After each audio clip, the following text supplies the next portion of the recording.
Students, welcome in economic classes.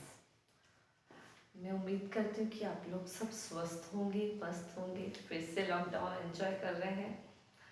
कोई problem नहीं है, अब पढ़ाई करना स्टार्ट करते हैं। आप लोग 12th में आ गए हैं, 12th में प्रमोट हो गए हैं, खूब मेहनत करी, 11th में करी, सबने करी, लेकिन एग्ज़ाम्स नहीं हुए। कुछ बच्चे तो बहुत खुश हो रहे होंगे, लेकिन बहुत सारे बच्चों को दुख हो रहा होगा कि यार हमने इतनी मेहनत करी और एग्ज़ाम नहीं हुए। बट क्या करें, कुछ सिचुएशंस ऐसी हो जाती है और आप जानते हैं कि कोरोना कैसे डिजीज़ है, इस वजह से शायद हमको ऑनलाइन स्टडी भी करनी पड़ रही है। बट हम तो ऐसे है ना, एडजस्टेबल पर्सन, कि हम सब जगह एडजस्ट करते हैं। अब 1 महीना हो गया आप लोगों को लगभग कि आप लोग खूब इंस्टा चला लिया, खूब सारे व्हाट्सअप स्टेटस और खूब एंजॉय कर लिया, खूब नींद निकाल लिया अपने। अब आ जाते हैं पढ़ाई की बात करते हैं।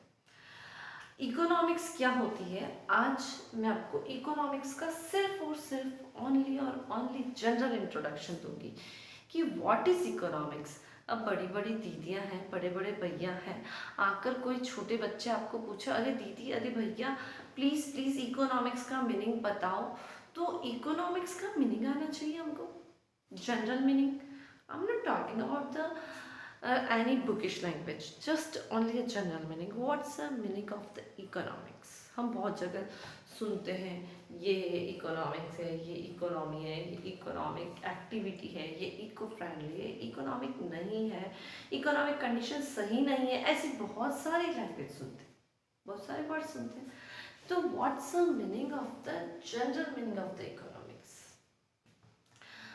General meaning of the economics होता है study of the economic activities. क्या होता है? Study of the economic activities. उन सारी इकोनॉमिक एक्टिविटी की स्टडी करना, एनालाइज करना, क्यों कर रहे हैं, कैसे कर रहे हैं, उसकी स्टडी क्या होती है? इकोनॉमिक्स होती है। यानी कि इकोनॉमिक्स एक ऐसी बुक है जिसमें इकोनॉमिक एक्टिविटी क्यों की जाती है, कहाँ की जाती है, किसके लिए क्या की जाती है, इकोनॉमिक एक्टिविटी होती क्या है, कैसे करते हैं, किन किन रिसोर्सेज से करते हैं, इस सब के बारे में बताया हुआ होता है कि इकोनॉमिक्स क्या है। हम इकोनॉमिक्स की डेफिनेशन देखेंगे। इकोनॉमिक्स की डेफिनेशन जस्ट जनरल मीनिंग, बाकी तो इकोनॉमिक्स की बहुत सारी डेफिनेशन है, बहुत सारे इकोनॉमिस्ट ने इकोनॉमिक्स की अलग अलग डेफिनेशन दी है। वॉरियस इकोनॉमिस्ट आए और उन्होंने अपनी अपनी डेफिनेशन दी, बट हम सिर्फ जनरल मीनिंग की बात करते हैं कि इकोनॉमिक्स होता क्या है, क्योंकि जब एग्जाम में कुछ नहीं आ रहा होता है ना, तो हम सिर्फ उस वर्ड को 3 to 4 टाइम पढ़ते हैं, रीड करते हैं और उसको ब्रैक करते हैं और उसके बारे में लिख देते हैं, और वैसा ही कि हमारे दिमाग में पिक्चर सेट हो जाता है। इकोनॉमिक्स, अरे वहाँ सुना था ये होगा। जैसे जैसे कि आपने सोचा कि कोरोना कोरोना के बारे में, तो कोरोना के बारे में आप बहुत कुछ लिख सकते हो क्योंकि आपने सुना हुआ है, आपने देखा हुआ, आपको परफेक्ट मीनिंग नहीं आता है। या कोई भी टॉपिक होता है उसके बारे में आपको जनरल मीनिंग या उसके बारे में पिक्चर सेट होता है, तो आप आराम से कर सकते हैं। तो क्या है? Study of the economic activities. Study of the economic activities is known as economics. Economics का जनरल मीनिंग होता है study of the economic activities. अब इकोनॉमिक एक्टिविटीज का मीनिंग क्या होता है? क्या होती है इकोनॉमिक एक्टिविटी? अब मैं आप लोगों को पूछती हूँ, अगर कि इकोनॉमिक एक्टिविटी क्या होती है, तो आप सबको पता है कि क्या होती है। हम जो पैसा कमा रहे हैं, हम जो मनी अर्न कर रहे हैं, हम जो वेल्थ गेन कर रहे हैं और उसके लिए जो भी काम कर रहे हैं, वो सारी इकोनॉमिक एक्टिविटी। बिल्कुल सही। वेल्थ गेन करने के लिए जो भी काम किया जाता है, जो भी एक्टिविटीज कंडक्ट की जाती है, परफॉर्म की जाती है, that is known as economic activity. But बहुत सारी एक्टिविटीज ऐसी होती है या कुछ एक्टिविटीज ऐसी होती है जो मनी अर्न नहीं करती। जैसे कंजप्शन, हम खाना खा रहे हैं, हम कंज्यूम कर रहे हैं गुड्स को, हमने मार्केट से एक बिस्किट का पैकेट खरीदा और खा लिया, हमने पिज्ज़ा का परचेज किया और खा लिया, तो क्या ये इकोनॉमिक एक्टिविटी नहीं है? इकोनॉमिक एक्टिविटी है। कंजप्शन मेन रोल प्ले करता है इकोनॉमिक एक्टिविटी में। तो इकोनॉमिक एक्टिविटीज क्या होती है? all activities which is conducted by the human beings for fulfill their wants and needs through the limited resources, it is called as economic activity. अभी हम economic activity की definition देखें। तो इकोनॉमिक एक्टिविटी की definition है all activities which is conducted by human beings. कि कौन conduct कर रहा है? वो सारे काम जो ह्यूमन बीइंग्स करता है। कोई भी गधा, कुत्ता, डॉग, पेग, काउ, कोई भी अपने लिए, अपने वांट्स के लिए नहीं, सिर्फ वो खाना खाते हैं, कंजप्शन करते हैं, लेकिन अदर कोई वांट्स नहीं होती है। तो कोई भी activity, all activities which is conduct bye human beings conduct करता है for fulfil there needs and wants. वो अपनी नीड्स और वांट्स को फुलफिल करने के लिए क्या करता है? कुछ ना कुछ काम करता है थ्रू द लिमिटेड और स्केयर। लिमिटेड को क्या कहते हैं? स्केयर भी कहते हैं। थ्रू द लिमिटेड रिसोर्सेज और scarce resources known as economic activities. देखो, हमको इकोनॉमिक्स समझनी है। इकोनॉमिक्स की डेफिनेशन समझने के लिए इकोनॉमिक एक्टिविटीज की डेफिनेशन आनी चाहिए। और इकोनॉमिक एक्टिविटीज की डेफिनेशन क्या होती है? तो इकोनॉमिक एक्टिविटीज की डेफिनेशन होती है कि ह्यूमन बीइंग्स, मनुष्य अपने डे टू डे वांट्स को फुलफिल करने के लिए कुछ ना कुछ काम करता है, कुछ ना कुछ करता रहता है, जिससे वो क्या करे? उसकी नीड्स को पूरा कर सके। और वो जिससे करता है, जिसके थ्रू करता है, वो होते हैं लिमिटेड रिसोर्सेज, स्केयर रिसोर्सेज, और उनको कहते हैं इकोनॉमिक एक्टिविटी। अब दो चीजें इंपॉर्टेंट है यहाँ पर। लिमिटेड रिसोर्सेज क्या होते हैं और वो क्या क्या काम करता है? लिमिटेड रिसोर्सेज, तो लिमिटेड रिसोर्सेज को पता है आपको कि land, labour, capital, business, entrepreneurship, all these are the limited resources. मैं आगे आपको नोट्स में बता दूंगी कि लिमिटेड रिसोर्सेज क्या होते हैं। But land, labour, capital, entrepreneurship, all these are the limited resources. और ये ऐसे रिसोर्सेज हैं जिससे हम मनी अर्न करते हैं।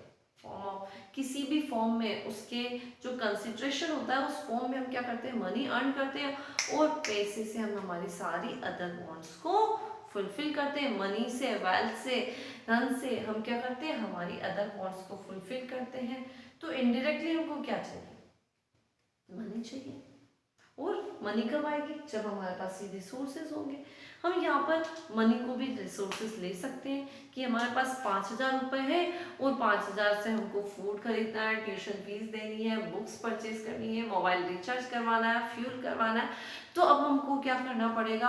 और मम्मी के लिए साड़ी लानी है, हमारे लिए ड्रेस खरीदनी है, शूज़ खरीदने हैं, बहुत सारी चीज़ें करनी है। तो हम क्या करेंगे? हमको वो पैसे कम लगेंगे। तो वो कम पैसे जो दिखते हैं वो क्या होते हैं? लिमिटेड रिसोर्सेज होते हैं। लेकिन अभी आपको सिर्फ ये डेफिनेशन समझनी है। मैं आगे जैसे जैसे चैप्टर स्टार्ट होगा हम आगे पढ़ेंगे, मैं सब समझा दूंगी। अभी तो सिर्फ study of the economic activities are known as economics. Then economic activities क्या होती है? तो all activities which is conducted by human beings through the limited resources fulfill their needs and wants is known as economic activities. I hope so आपको समझ में आएगा। उसके बाद में हम डिस्कस करेंगे कि who is the father of the economics। ऐसा कौन पर्सन है जो सबसे पहले इकोनॉमिक्स वर्ड लाया, इकोनॉमिक्स को डिफाइन किया। जिसने डिफाइन किया होगा वो क्या बन गए? Father of the economics. Competition exams में ये क्वेश्चन आता है कि who is the father of the economics. तो फादर ऑफ द इकोनॉमिक्स है एडम स्मिथ। कौन है? Adam Smith. एडम स्मिथ एक इकोनॉमिस्ट थे। उन्होंने क्या किया था? सबसे पहले इकोनॉमिक्स को डिफाइन किया था। कब किया, कैसे किया, वो अब हम डिस्कस करते हैं। तो बुक का नाम क्या था?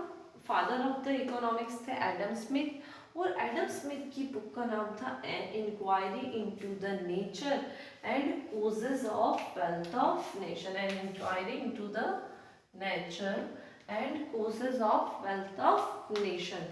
ये एडम स्मिथ एक इकोनॉमिस्ट थे जिन्होंने फर्स्ट टाइम सबसे पहले अपनी book an inquiry into the nature and causes of wealth of nation में क्या किया था, इकोनॉमिक्स को डिफाइन किया था। और वो बुक कब पब्लिश हुई थी बेटे, तो वो बुक पब्लिश हुई थी 1776 में। कब हुई थी, 1776। ईयर कौन सा था, 1776। और जो एडम स्मिथ की जो कॉन्सेप्ट था, जो उनकी थॉट्स थी, जो उनकी थिंकिंग थी, वो कौन सी थी, वेल्थ ओरिएंटेड। उन्होंने जो इकोनॉमिक्स की डेफिनेशन दी थी वो किस पर बेस्ड थी, वेल्थ ओरिएंटेड थी। ऐसे बहुत सारे इकोनॉमिस्ट हैं, लेकिन अभी हम सिर्फ एडम स्मिथ के बारे में डिस्कस करेंगे कि क्योंकि ये जो क्वेश्चंस है कि who is the father of the economics, तो Adam Smith. A book name of the Adam Smith, तो an inquiry into the nature and causes of wealth of nation, and publishing year। और इनकी definition किस पर based थी, तो wealth oriented थी। कि सारे के सारे कंपटीशन एग्जाम्स में पूछे जाते हैं बेटा।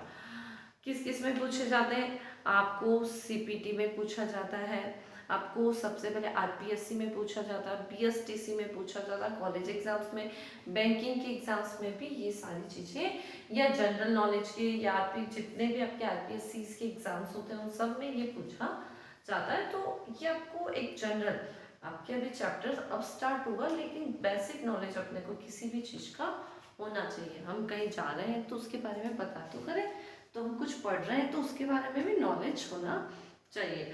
तो वापस देख लेते हैं कि इकोनॉमिक्स की डेफिनेशन क्या होती है।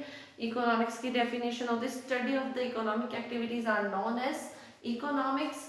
और who is the father of the economics, तो Adam Smith is the father of the economics. उनकी बुक का नाम an inquiry into the nature and causes of wealth of nation. कब पब्लिश हुई थी, ईयर कौन सा है, तो 1776। और वेल्थ ओरिएंटेड डेफिनेशन उन्होंने दी थी। अब उसके बाद में आगे के चैप्टर, जो चैप्टर नंबर 1 है, उसको हम नेक्स्ट क्लास में डिस्कस करेंगे। इकोनॉमी क्या होती है, टाइप्स ऑफ द इकोनॉमी क्या होते हैं, और central problem of the economy क्या होती है, उसके बारे में हम नेक्स्ट क्लास में डिस्कस करेंगे। Thank you.